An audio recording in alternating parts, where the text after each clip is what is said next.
धनानि भूमौ पशुवः गोष्ठयाम गृहद्वारे नारी जनाः श्मशाने परलोकुनु गच्छति जीवः धर्म एकः। धन भूमि में गड़ा गड़ा रह जाएगा। धनानि भूमो, आज देखो बहुत तो ऐसे पहले करते थे कि धन को भूमि में गाड़ देते थे, सोना चांदी जवाहरात। अब तो आजकल बैंक हो गया है, पहले बैंक नहीं था। अब तो सोने के पैसा तो बैंक में जमा करते हैं, लाकिट सोने में, सोने के लाकिट भी बैंक में हो जाता है जमा, चाबी आपको दे देते हैं। तो पहले के रीति रिवाज घड़ा में सोना चांदी गाड़ देते थे ज़मीन में। अच्छा देखो सर्प कहाँ पे मिलता है, जहाँ कुछ गड़ा हुआ वहीं सर्प रहता है। वो सर्प कौन बनता है? वो सर्प वही बनता है जो ना तो दान किया, ना खाया, ना खिलाया। देखो धन की 3 दशा होती है, ध्यान देना, धन की 3 दशा होती है। पहला होता है दान, दूसरा होता है भोग और तीसरा होता है नाश। तो पहला क्या है?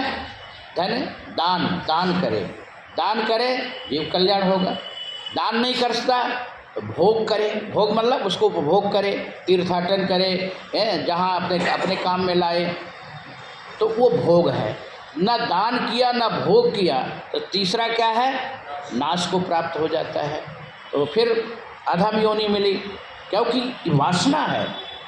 जैसे देखो मैं अपने कह रहा हूँ, मेरे मन में ऐसा हुआ, कथा करता हूँ पैसा मिलता है, तो हम सोचे कि बैंक में हम पैसा जमा कर दिए, कई किए थे, हम मर गए तो कौन खाएगा? हमारा वासना, हमारा मन तो बैंक में रहा ना, तो फिर हम बन के यही बैठेंगे, हमारी मुक्ति नहीं होगी। तो हमने सोचा कि जो आप लोग पैसा दे रहे हैं ना कथा करके, वो हम सदुपयोग में लगाए। वही गिरिराज वाटिका आश्रम गोवर्धन में बना रहे, जहाँ भगवान गिरिराज जी उठाए वृंदावन में। हम जाने के बाद, मरने के बाद कोई भी रहेगा, कोई परिक्रमा लगाया, कोई भी रहा, भाई कुछ करके तो हम जाएंगे। आप लोगों का पैसा सदुपयोग में तो लगा, दान का पैसा धर्म में तो लगा, ये भी धर्म है। आप लोगों से लेके हम धर्म कर रहे हैं और आप हमको दिए धर्म है, और वो धर्म को हम धर्म में और लगा रहे हैं, तीर्थ धाम में लगा रहे हैं। जैसे मान लो आप लोगों ने यहाँ दान किए, आश्रम के सामने कहा 5 बोरी सीमेंट है, ये जो भी जितना दे सके दे दिए, उसको हमने जाके वहाँ लगा दिया, ईंटा पाथर दीवार बन गए, सब कुछ हो गया।